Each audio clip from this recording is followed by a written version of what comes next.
Have you ever felt the electric hush of secrets in a hospital ward, where every beep of a monitor could uncover the unexpected?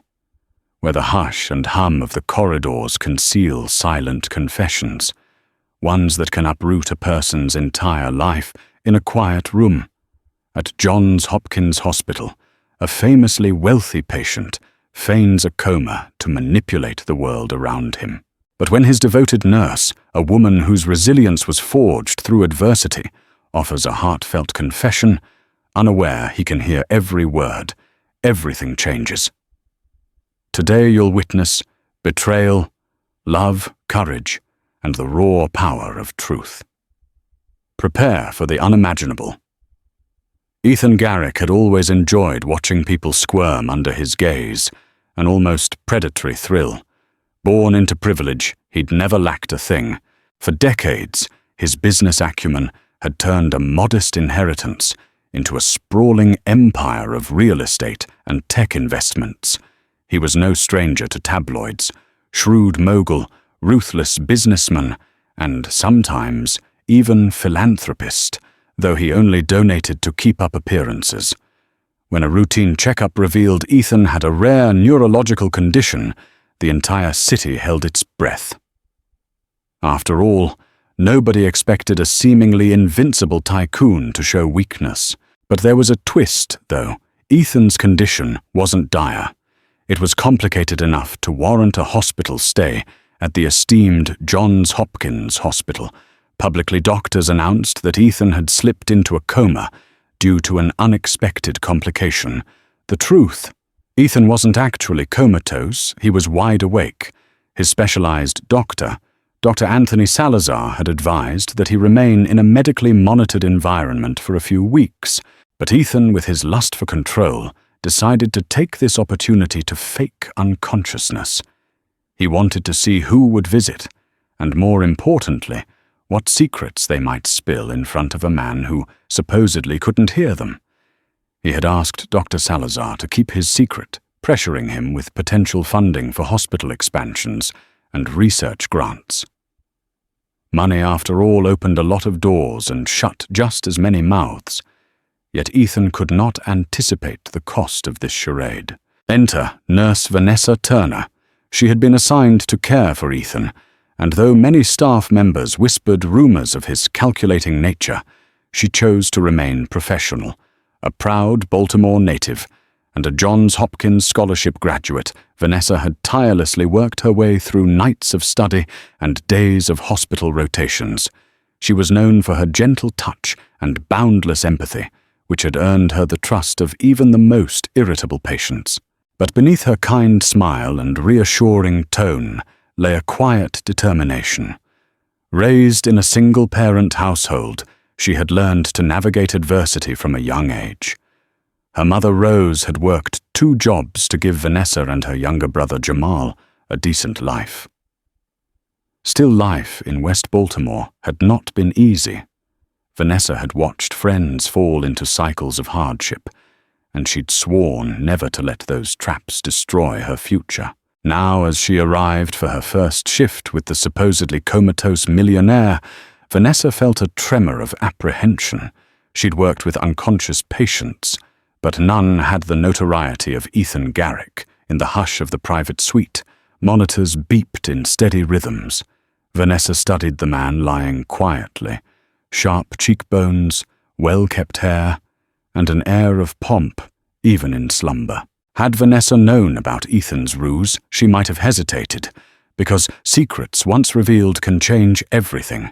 In the days that followed, Ethan bore witness to a parade of visitors, each revealing more about themselves than they realized. First came Ethan's executive assistant, Alicia Barnes, a petite woman in a crisp blazer whose anxious energy filled the room. She leaned over the bed, her voice trembling as she reported urgent business matters. Ethan heard about a potential merger in the tech sector, a precarious real estate deal in the heart of Manhattan, and hush money payments made to keep certain rumors out of the press. While Alicia stood in the quiet room, believing her boss was unconscious, she began to vent frustrations. "You never listen. Do you always forging ahead with your own plans, never thinking about the aftermath? She paused, tears glistening. I've been protecting you for years, but God, sometimes I wonder if you're worth it. Ethan's heart thumped. That realization someone near him questioned his value felt like a taunt to a man used to controlling everything, but he kept his breathing steady, his eyelids firmly closed, his limbs unmoving. He tried to quell the fury rising inside him at Alicia's words. When Alicia left, Dr. Salazar entered, running routine checks and giving the usual orders. He had an air of suppressed guilt, but he refused to divulge Ethan's condition. The hospital staff trusted Dr. Salazar's expertise and stethoscope more than any rumor. And so the charade continued unchallenged. Nurse Vanessa quickly became Ethan's primary caretaker. She monitored his vitals, changed his IV drips, and gently repositioned him to prevent bed sores. Unaware of his deceit, she spoke to him in soothing tones as she worked a habit she'd formed with patients in comas or long-term sedation. She believed in the power of human touch and voice, convinced that somewhere deep inside, patients could sense kindness. Ethan found her presence comforting. He wasn't used to kindness that wasn't coated in business transactions or laced with personal agendas.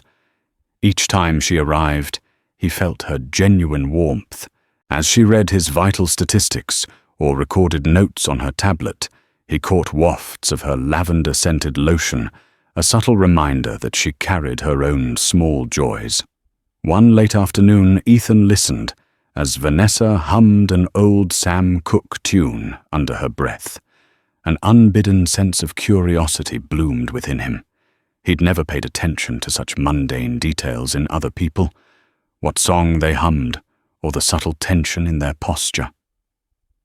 Now forced into stillness, Ethan noticed everything.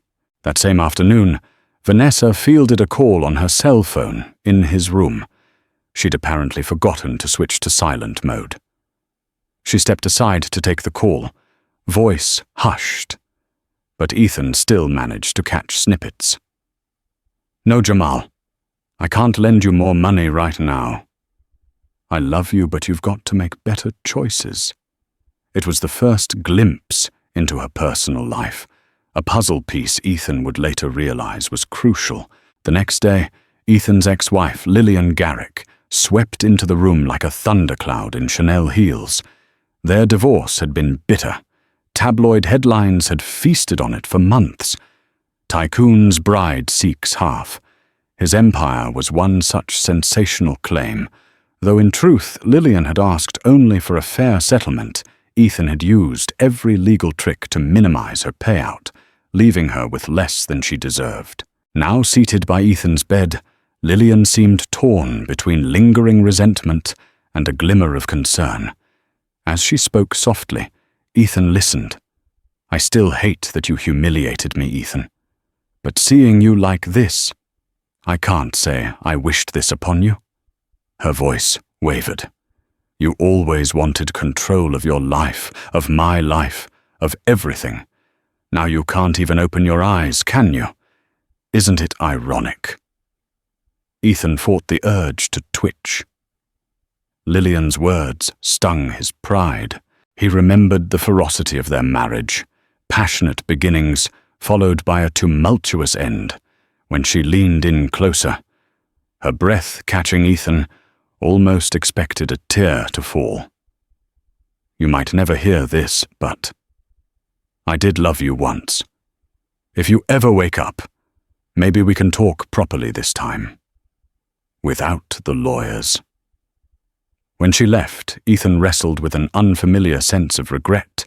His plan to spy on everyone was revealing more than he'd bargained for. Could it be he was the problem all along? Over the next week, the hospital corridor traffic slowed. The initial frenzy of concern around Ethan's coma had dulled, and only a handful of visitors came. Consistently, Alicia brought company updates, though her frustrations intensified.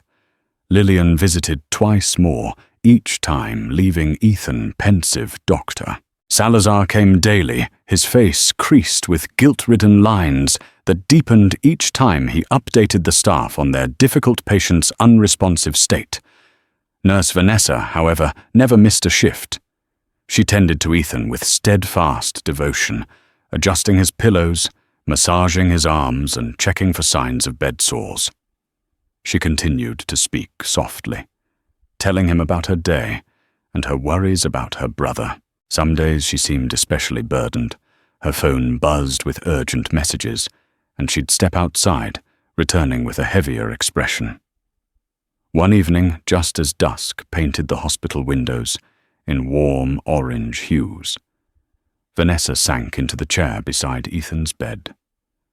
She exhaled deeply and removed her gloves, rubbing her tired eyes. "It's been a hard day," she whispered, not expecting an answer. "Sometimes I feel like I'm running out of hope." Ethan felt a flicker of curiosity. Vanessa had always exuded a quiet strength, so hearing this note of hopelessness startled him. He realized with a pang of something akin to empathy that he wanted to know more. Too used to using people's secrets against them, he found himself strangely concerned about hers. In the following days, Ethan's desire to control every situation clashed with his new vantage point. Forced into silence, he had time to reflect and eavesdrop. One afternoon, the door swung open, and in strode Victor Polanco. Ethan's longtime business rival, Victor, had never been one to hide his contempt for Ethan. Their rivalry ran deeper than mere competition. There were old grudges over deals stolen at the last minute, press smear campaigns, and a personal feud overshadowing it all. Victor loomed by the bedside hands, clasped behind his back. "If you can hear me, old friend," he sneered, "I hope you're stewing in regret. You've undermined me for years, humiliated my family, and bankrupted smaller businesses for a profit. Perhaps now fate's giving you a taste of helplessness." He sighed theatrically. "Once you're gone, I'll gain the upper hand." The anger in Ethan's chest flared bright and hot, but he had no outlet. His ruse forced him to remain motionless. His mind reeled with ways to strike back once he recovered new lawsuits, acquisitions, or perhaps a media takedown. He was the type never to forgive or forget. Yet as the minutes ticked by, Ethan found himself analyzing Victor's tone. It wasn't just gloating. Beneath the bragging was the bitterness of a man who'd been deeply hurt. Ethan wondered how many people had he hurt, overshadowed or manipulated in his path to success. That evening, Nurse Vanessa returned with a rare emptiness in her eyes. She methodically checked Ethan's IV bag, listened to the beeping monitors, and scribbled notes on his chart. She didn't hum, didn't smile, and a tension vibrated through her that Ethan felt even in his feigned slumber. Eventually, she slumped into the chair beside him, wiping her brow. The night shift was quieter, a skeleton crew. Vanessa removed her gloves, pressed her palms together, and breathed slowly, "Ethan," she murmured, addressing him by name for the first time. "I wish you could give me some advice. My brother Jamal is in trouble. Serious trouble. He's been caught up in a robbery ring. I tried to reason with him, but he's so desperate." Her voice caught. "I don't have enough money to bail him out or hire a decent lawyer. And it's not the first time this has happened." Ethan's heart thudded. The nurse had unknowingly drawn him into her struggles. For a fleeting moment, he longed to open his eyes and offer her financial help, just so he could end the heaviness in her voice. It was an alien thought charity without strings, but he remained silent, bound by his own manipulative choice. As she leaned over to check his temperature, her eyes glistened with unshed tears. It occurred to Ethan that no matter how wealthy or powerful someone was, heartbreak found them all. Over the next few days, chaos rippled through Ethan's corporate empire. Although he couldn't read the news, he pieced together the fragments from conversations. Alicia came to the hospital looking frazzled. Her phone rang non-stop with updates about a stock price, plummet an SEC investigation, and a scathing magazine expose about Ethan's business practices. Lawsuits threatened employees, jumped ship, the mighty Garrick empire teetered on the brink. All the while Ethan lay in bed, forced to remain immobile to maintain the charade. At night, a single overhead fluorescent buzzed as he stared at the darkness behind his eyelids, thinking about how he would fix the mounting crises once he woke up. The frustration gnawed at him. If only he could act now to prevent total ruin, but revealing himself too soon risked everything. He needed more secrets, more leverage. That was the plan. Yet, ironically, the secrets he was gathering all seemed so personal. Alicia's hidden resentment, Lillian's lingering affection, Victor's bitterness, Vanessa's desperate plight. None of these directly helped him salvage his empire. Instead, they stirred emotions Ethan had long buried under ambition and greed. And in his stillness, these emotions felt inescapably magnified. Late one evening, Dr. Salazar paid a private visit. Ethan listened intently as the doctor whispered, "The board is pressuring me to run more conclusive tests. They suspect you might not be in a full coma. I can't keep this up forever.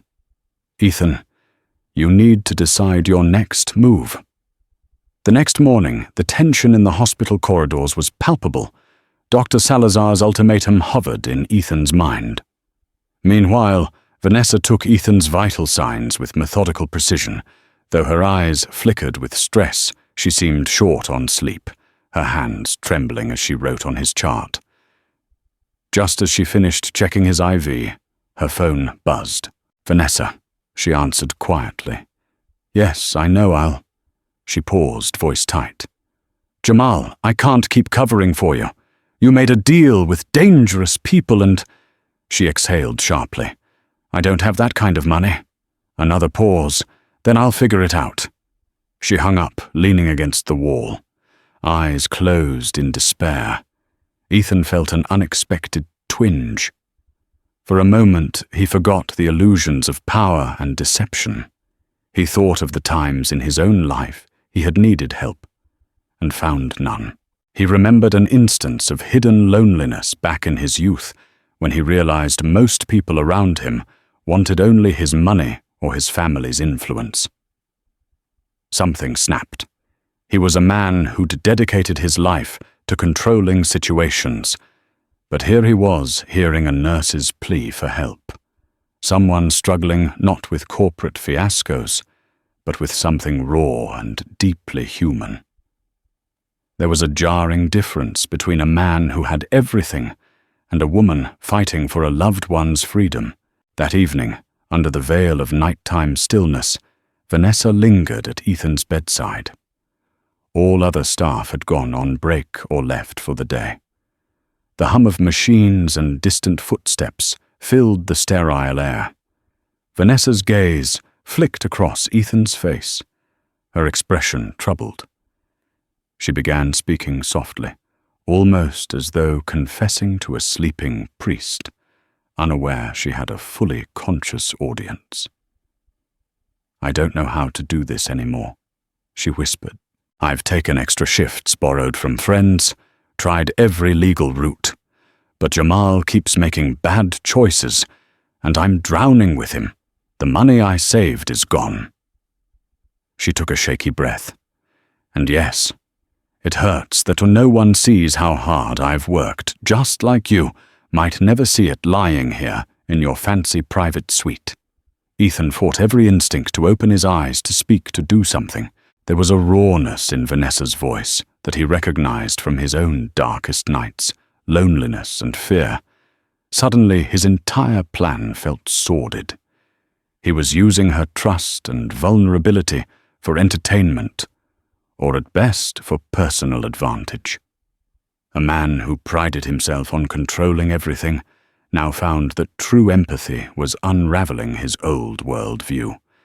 Vanessa's head dropped tears, hitting the pristine white sheets. She seemed so small, hunched over in despair. If empathy was a currency, Ethan had spent none of it in his lifetime. Now he felt compelled to do anything, but fate had other plans. Early the next morning, the hospital's administrative board requested an update on Ethan's condition. Rumors were swirling. Dr. Salazar informed them that additional tests would be carried out to verify the severity of his coma. If those tests revealed a discrepancy, the entire facade would come crashing down. Ethan's deception would be laid bare, and any shred of sympathy he might receive, especially from Vanessa, would vanish. With the storm brewing outside the corporate collapse, the suspicious board and new storms brewing inside, the guilt over Vanessa's struggles, Ethan felt cornered. For a control freak, being cornered was the worst sensation imaginable. That afternoon, while Vanessa was tending to another patient, Dr. Salazar slipped in. "They'll run the tests tomorrow," he whispered. "If you plan to keep this pretense, you'll need to show consistent brain activity in line with a coma patient. That means sedation, heavy sedation. But there are risks. If you remain conscious, they'll catch on. If you let me sedate you, you won't have control over..." Anything. Ethan's heart hammered. He realized the severity of his predicament. If sedated, he would truly become helpless, unable to overhear secrets, respond to manipulations, or ensure his empire didn't collapse. He'd be placing all his trust in Dr. Salazar, a man he'd blackmailed into cooperation. Could he trust Salazar not to pull the plug or sabotage him? Yet what other choice did he have? Torn by the impending test, Ethan spent a sleepless night listening to the mechanical pulse of the hospital. Every beep from the machines reminded him of time slipping away. He weighed his options. He could come clean, end the charade, and face the fallout. Or he could push Dr. Salazar to sedate him, risking genuine powerlessness. In a moment of desperation, he found his thoughts drifting to Vanessa. How ironic that the first person he'd genuinely cared about in years was the one person he was deceiving the most. The nurse who confided her deepest pain in him was completely unaware he was neither comatose nor deserving of her trust. Daybreak arrived with a burnished glow creeping through the blinds. Vanessa entered. Eyelids, heavy shoulders slumped. She quietly performed her routine checks, blood pressure, temperature, pulse, before sinking into the chair with a sigh. Her phone buzzed again. "Hello," she answered, her voice subdued. "No, I still don't have the money. Jamal, I'm doing the best I can. I'm sorry." Without warning, she broke down. Sobs racked her body, and she pressed a fist against her mouth to stifle them. Ethan could practically feel her heart break. All the power in the world sat useless in his veins because he was pinned by his own deception. He lay there, grappling with his conscience. Could he continue this farce? Did he have the courage to tell her the truth, despite how she might react? When Vanessa finally composed herself, she whispered, "I hate feeling helpless. I thought by becoming a nurse, I could fix everything, heal others, heal myself. But I can't keep healing Jamal." Then, as though searching for comfort, she looked at Ethan's still form. "It's funny, but sometimes I feel like you hear me. I know you're in a coma, but something in my gut says you might be fighting in there, listening." She wiped her tears. "If by some miracle you do hear me, please, wake up. Let me know I'm not alone in believing in hope." Ethan's chest tightened. He realized she deserved an explanation, an apology, and maybe a way out of her nightmare. But before he could make any decision, Dr. Salazar strode in, clearing his throat. Vanessa quickly stood, her professional demeanor snapping back in place. Dr. Salazar scanned Ethan's chart, nodded curtly to Vanessa, and asked her to step out for a private consult. Once she was gone, Dr. Salazar leaned in. "We do the tests in 2 hours. I need your decision now. Sedation or confession?" Ethan's mind raced. Confessing would mean betrayal to Dr. Salazar, who'd risked his license. But sedation meant gambling his empire, his health, even his life on a precarious ruse. And a deeper part of him recognized that continuing to lie to Vanessa after all he'd heard from her felt wrong. At the breaking point of everything he had built, Ethan Garrick lay in the sterile stillness of his private hospital suite, watching the morning sunlight crawl across the tiled ceiling. His mind, once razor-sharp with strategy and calculation, now churned with uncertainty and regret.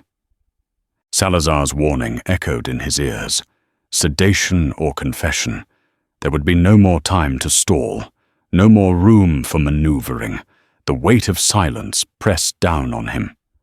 He had spent years commanding boardrooms, silencing opposition, manipulating people like chess pieces. Yet now, immobilized by his own scheme, the king had cornered himself. Sedation meant surrendering control entirely to a man he had blackmailed. But confession meant vulnerability, humiliation, consequences he couldn't predict or spin. His thoughts turned unbidden to Vanessa Turner. Her voice, once background noise, had become the only thing that tethered him to humanity. Her whispered hopes, her sobs, her unflinching honesty in the face of despair. He had never met anyone like her. Someone who kept giving, even when she was running on empty. A tremor passed through his hand. For a man who had weaponized silence, the truth now felt like the only dignified escape. His lips cracked as he forced them apart. Pain lanced through his dry throat, but he pushed forward his voice, barely more than air. To Salazar jolted as if struck Ethan. He whispered, eyes wide, "I won't go through with sedation." Ethan rasped the sound like gravel. "This is over." The doctor ran a hand through his hair, panic creeping into his features. "Do you understand what that means? You're admitting fraud. The board, the media, your empire could collapse in hours." Ethan gave a weak, tired nod. "Let it collapse." His breath came in shallow gasps. "But I need one thing first." Dr. Salazar blinked. "What?" Ethan tightened his trembling fingers around the doctor's wrist. "Arrange a private meeting with Nurse Vanessa Turner. No press, no observers. Just her." The doctor hesitated, uncertain. "Ethan, you're about to face the consequences of a lie that's consumed everyone around you." Why, her Ethan's eyes, sunken and red-rimmed, locked onto Salazar's. "Because she was the only one who ever told me the truth, and I lied to her the most." Salazar exhaled tension, dragging down his shoulders. "All right, I'll get her. But the tests are happening today. You'll need to be ready." Ethan closed his eyes and nodded faintly. "I am. For once in my life, I actually am." As the doctor left the room, Ethan felt a wave of emotions rise and crash inside him. Fear, guilt, relief. The moment of reckoning had arrived, not in a courtroom, not in a board meeting, but in a hospital bed, where a man who had everything to lose finally chose truth over control. And for the first time in a long time, he didn't feel like pretending.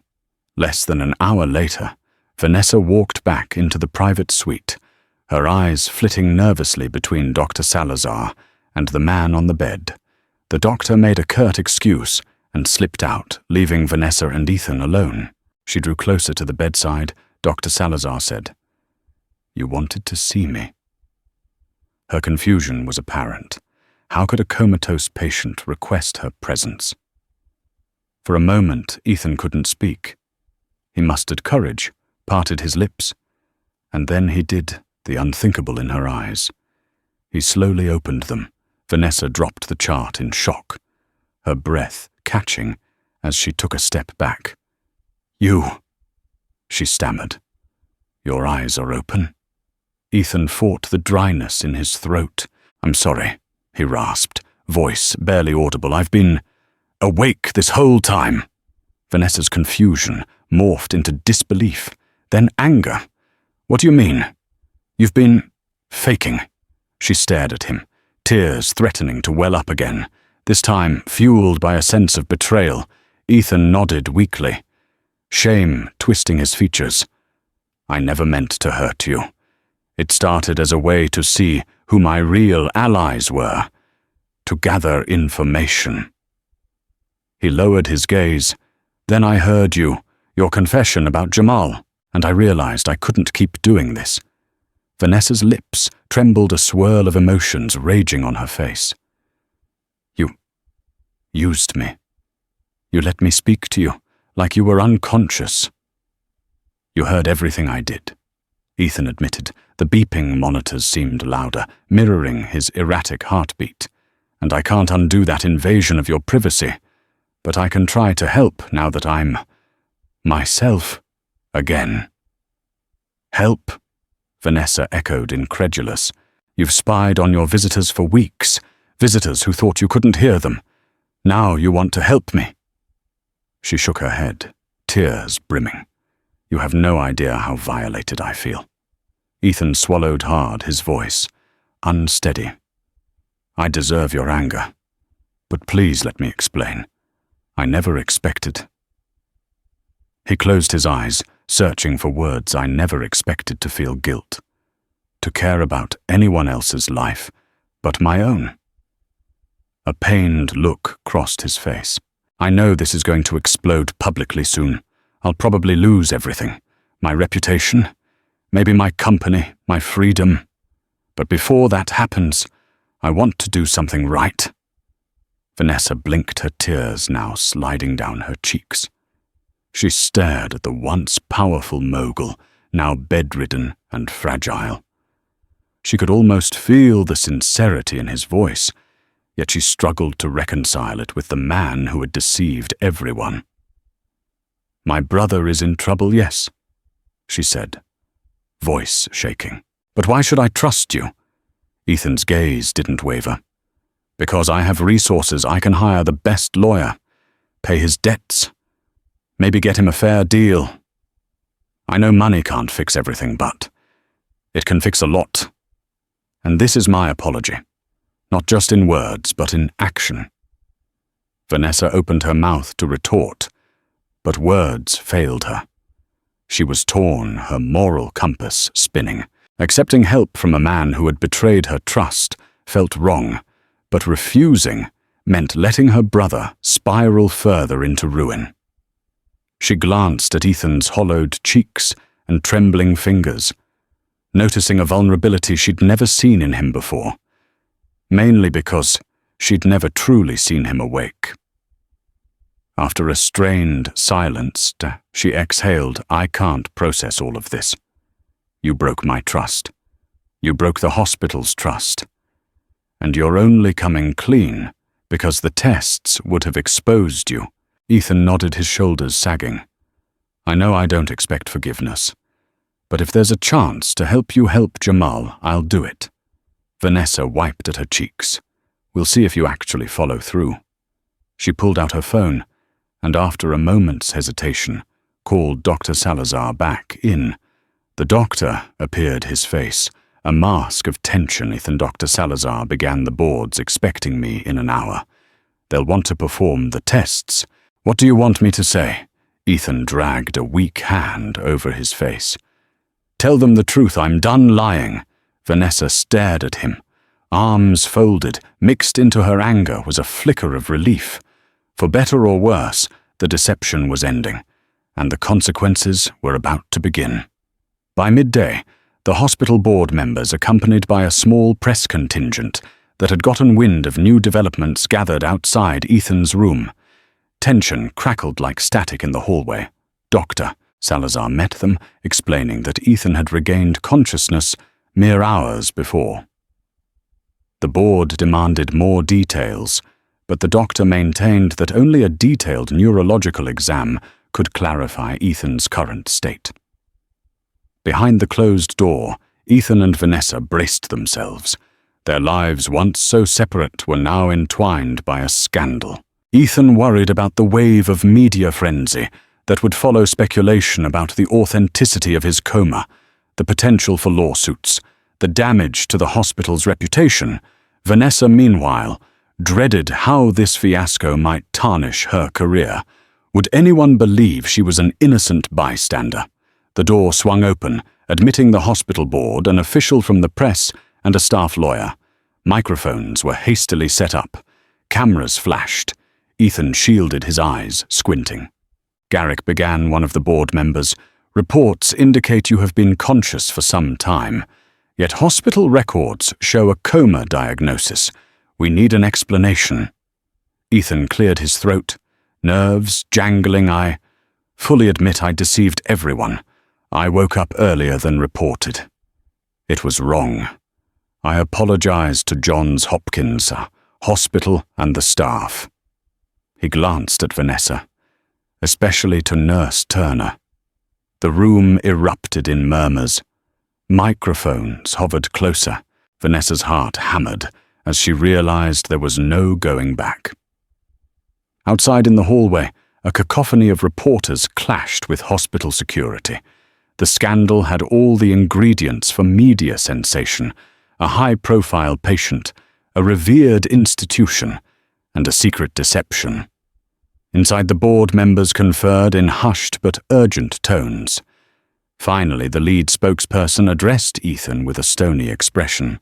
We will need to conduct a thorough investigation to determine who within the hospital, if anyone, was complicit. There may be legal repercussions for both you and any staff who knowingly participated. Dr. Salazar bowed his head, sweat beading on his forehead. Vanessa swallowed hard, her nails digging into her palms. She prayed silently that Dr. Salazar would not implicate her. Surely the investigations would reveal that she was in the dark, genuinely believing Ethan was in a coma. But fear gnawed at her. Hospitals often err on the side of punishing staff in high-profile scandals. Ethan spoke, his voice rasping with sincerity. No one on the nursing staff knew Nurse Turner was blameless. If there's any blame to be placed, place it on me. And me alone. Vanessa's chest tightened as she realized Ethan was finally taking responsibility. A swirl of emotions, anger, relief, gratitude, confusion coursed through her. Could she trust him? Or was this yet another manipulation? For now, though, she clung to the hope that his admission might save her job, and deep down she wondered what would happen next for both of them. Over the next few days, the hospital bustled with damage control lawyers convened in private rooms. Dr. Salazar was placed on temporary suspension, pending an internal review. A swirl of rumor and speculation permeated every break room and hallway. Ethan endured multiple legal consultations of his own. His corporate attorneys rushed to the hospital, battling a storm of crises. Potential malpractice lawsuits from the hospital board, potential fraud charges, not to mention the meltdown of Garrick Holdings.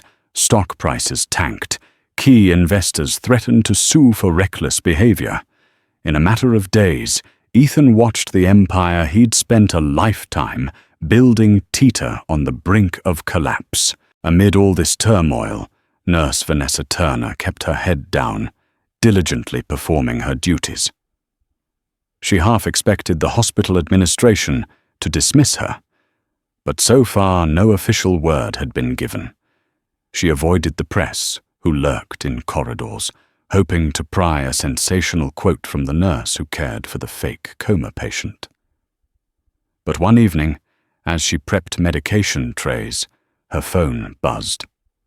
She glanced at it, An unknown number. With a sigh, she stepped into a quiet alcove to answer. A tense pause ensued on the line before a man's voice cut through Nurse Turner. "It's Ethan Garrick," Vanessa inhaled sharply.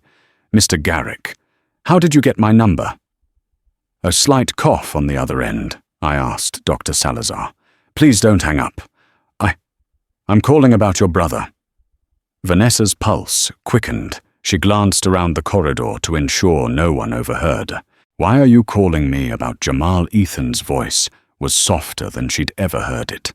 "Because I meant what I said. I want to help. I've already had my attorney contact, a reputable criminal defense lawyer who can take his case. Pro bono. My pro bono. And I wired some funds to clear the immediate debts. I got your brother's details from the hospital's emergency contact files." She blinked, stunned. Part of her was relieved, but another part recoiled. "You had no right to go through my brother's details. That's private. And how dare you assume?" Ethan cut in gently. "I know it seems invasive, I'm sorry. But time was critical. He was at risk. Now he's safe, at least for the moment." A pause. "Look, Vanessa, I know you don't trust me, and I don't blame you. But it's the first real thing I've done in a long time." No hidden agendas. Vanessa pressed a trembling hand to her forehead. Could she believe him? Desperation for Jamal's safety wrestled with her anger at Ethan's deceit. "I'll need to confirm this with Jamal and the lawyer," she said stiffly. "Of course," Ethan replied. "I just wanted you to know." The line went silent. Vanessa's mind swirled with conflicting emotions. Ethan Garrick, the manipulative millionaire who faked a coma, might be the one person giving her brother a second chance. The following morning, Vanessa visited Jamal at the city jail where he was temporarily held. To her surprise, Jamal explained that a high-powered attorney had indeed shown up, promising to fight for a plea deal that could reduce his sentence. Debts were paid, and for the first time in months, Jamal wasn't fearing for his life over unpaid dues. When she asked who funded this legal cavalry, Jamal shrugged. "Some big shot named Garrick." Then he added quietly, "Sis, I know you said this was some scummy billionaire, but if he's helping me, maybe he's not all bad." Vanessa found herself at a crossroads. She still felt violated by Ethan's deception, but she couldn't deny the relief that flooded her now. Jamal had a fighting chance, something she couldn't have provided on her own. That afternoon, after her shift, Vanessa made her way to Ethan's room. She found him alone, slumped against his pillows, poring over legal documents. Though he wore a hospital gown, the shadow of the powerful tycoon still lingered in his piercing gaze. As she entered, he glanced up, his expression tentative. She offered a nod. "I spoke to Jamal. Everything you said, it's true." Ethan set the papers aside. "I told you I'd help," he said softly. "I'm glad it's making a difference." Vanessa let out a long breath. "I'm still angry. You hurt a lot of people, but I appreciate what you've done for my brother." Ethan nodded slowly. "It's the least I can do, and I know it won't redeem me. I also know that once I leave this hospital, I'll have a mess waiting. Lawsuits, possibly criminal charges for fraud, not to mention the meltdown of my business. But after hearing your confession, seeing your tears..." He paused, swallowing hard. "I realized I've spent my life chasing control, but in doing so I lost something crucial, my humanity." Vanessa's gaze softened, though her posture remained guarded. "You've made your bed, S. Garrick. You'll have to lie in it." Still helping, Jamal was kind. She inhaled, recalling nights of despair, how she'd pleaded to a man she thought was unconscious. "And you're right, it doesn't fix everything. A quiet understanding passed between them. Ethan was a broken man facing the ruins of his empire, and Vanessa was a nurse caught in the aftermath of his deception. Yet in that moment, they shared a fragile common ground, a recognition that empathy had the power to break cycles of harm, even if only a little. When Vanessa finally left, she didn't promise forgiveness, nor did Ethan ask for it outright. But there was a shift in the air, a possibility that amidst the wreckage, something genuine, some spark of redemption might emerge. The next day, the press learned more details of the scandal, triggering a maelstrom of headlines that would put Coma to the ultimate test. Within a week, the tidal wave of fallout hit Ethan Garrick with full force. Multiple regulatory bodies launched investigations. Investors filed lawsuits claiming his deception had impacted stock prices and misled the market. Shareholders clamored for retribution, demanding Ethan step down from any leadership role. He emerged from the hospital under a cloud of reporters, their cameras flashing mics thrust forward for a statement. His typically immaculate suit was replaced by a simple coat draped over his hospital gown. Security escorted him into a black sedan, ignoring the barrage of questions about his fake coma, the hospital scandal, and the future of Garrick Holdings at Johns Hopkins Doctor. Salazar faced disciplinary hearings for complicity, though Ethan's sworn testimony that he'd coerced the doctor with false promises led the board to a more lenient stance. Salazar would keep his license, albeit with a tarnished reputation. Vanessa miraculously emerged unscathed in the official investigation. Ethan testified she had no knowledge or involvement. Still, her professional world felt shaken. Rumors flew among staff, and some suspiciously eyed her for getting too close to a high-profile patient. But at least one silver lining persisted. Jamal's case progressed positively, under the new attorney's guidance, improving the likelihood he'd avoid the worst penalties. For Vanessa, that alone was worth the discomfort of any gossiping co-workers. As for Ethan, every newscast echoed with a question: would the once powerful mogul face prison time for orchestrating the elaborate fraud? 3 months later, in a packed courtroom, Ethan Garrick stood before a judge. A hush fell as the prosecution laid out their case by pretending to be in a coma. Ethan manipulated business proceedings, possibly influencing stock trading under false pretenses. It was no simple matter of personal deceit. It had economic ripples.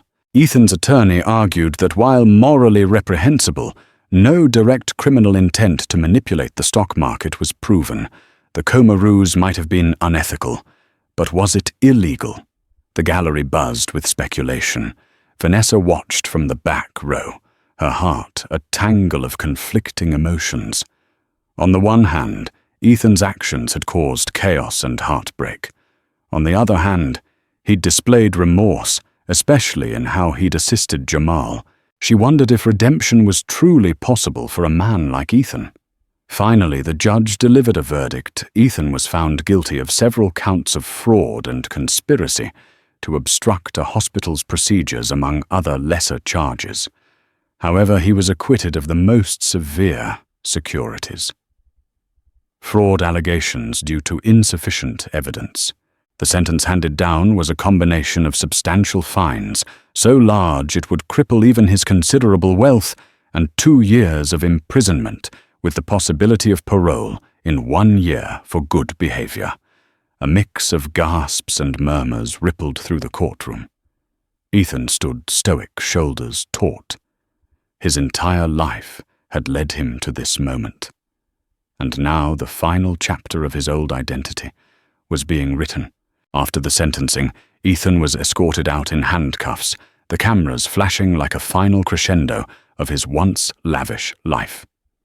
He managed to avoid eye contact with the reporters, but from the corner of his vision, he caught sight of Vanessa near the courtroom exit.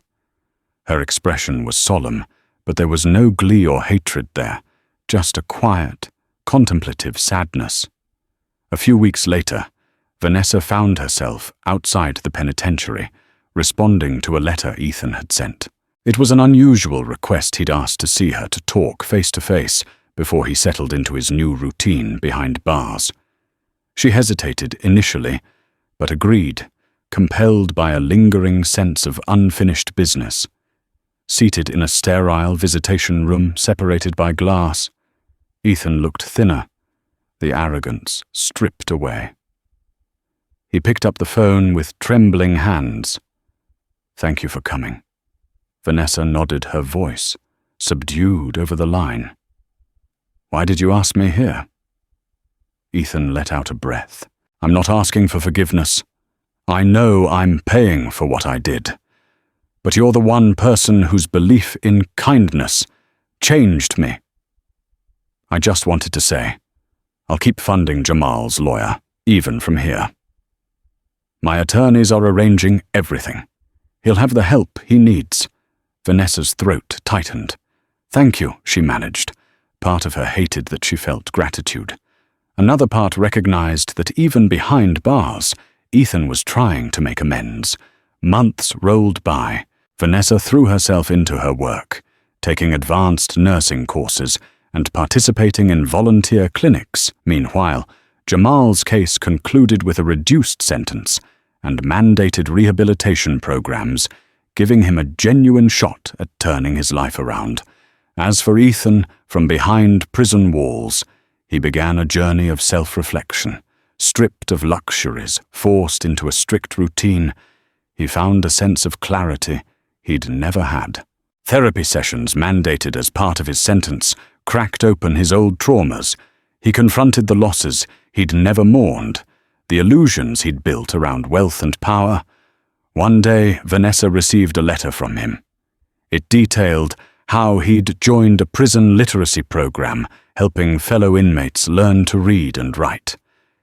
He mentioned a strange gratitude for the humbling experience. He didn't ask for pity or suggest they keep a close correspondence. He simply thanked her for being the first person to show him what empathy truly looked like, even if he'd discovered it by unethical means.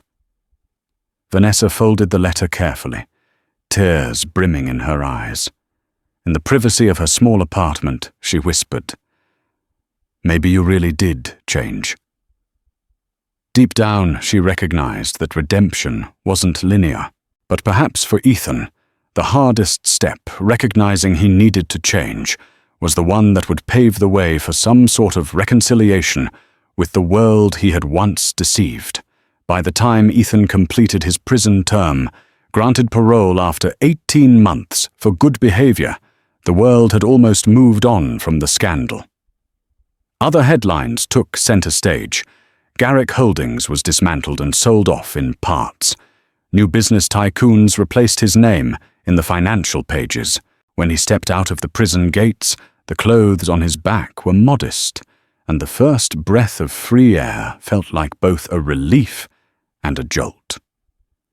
He had arranged for a small city apartment bought with the remnants of his funds. After settlements, fines, and restitution, his plan was to rebuild quietly, not as a tycoon but as a man searching for a new path.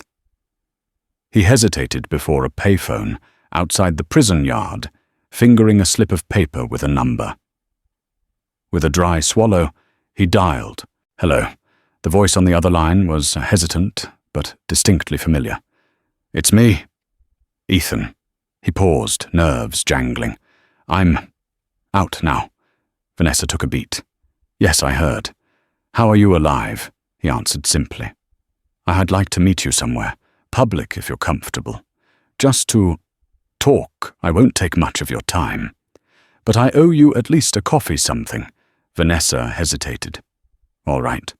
Tomorrow morning, 10 a.m. at the cafe by the harbor." With that, Ethan hung up, heart pounding.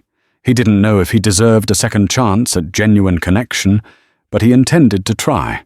The next day, a gentle breeze rippled across Baltimore's inner harbor as Ethan and Vanessa sat at an outdoor cafe table. Seagulls circled overhead, and the sound of water lapping against the pier provided a calming backdrop. Ethan looked different. His once meticulously groomed hair was now simply combed back, and the expensive suits were replaced by a plain shirt and trousers.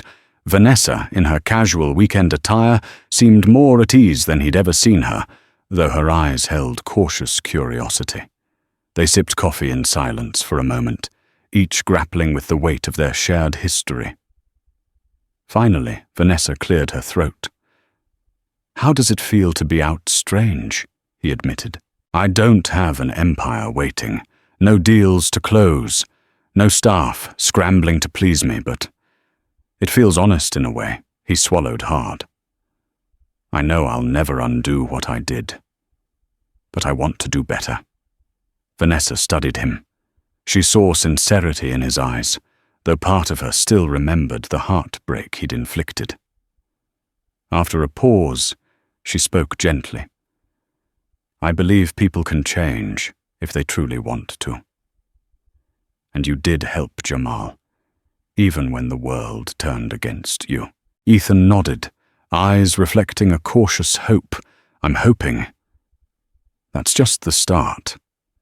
In that moment, beneath the warm sunlight, they began to talk, not as nurse and patient, nor as deceiver and deceived, but as two people forging an uncertain path toward understanding, maybe even friendship. Life rarely delivers neat, happy endings. Yet, in the quiet spaces after the storm, people can find the courage to start anew. Ethan Garrick lost the empire. He spent a lifetime building an empire crafted through arrogance and exploitation, but in losing it, he discovered a chance at genuine human connection. Nurse Vanessa Turner, who once whispered her darkest fears to a man she believed unconscious, found her own strength, validated in the aftermath of betrayal. Their paths intersecting through deception ultimately revealed the power of empathy and the possibility of redemption. Sometimes karma doesn't strike with a single blow, but through the slow unraveling of illusions, teaching lessons that can't be learned any other way. If this story moved you, or reminded you of the power of honesty, second chances and compassion, let us know. Like, share, and subscribe to keep these stories of hope and hard-earned redemption alive. Thank you for listening.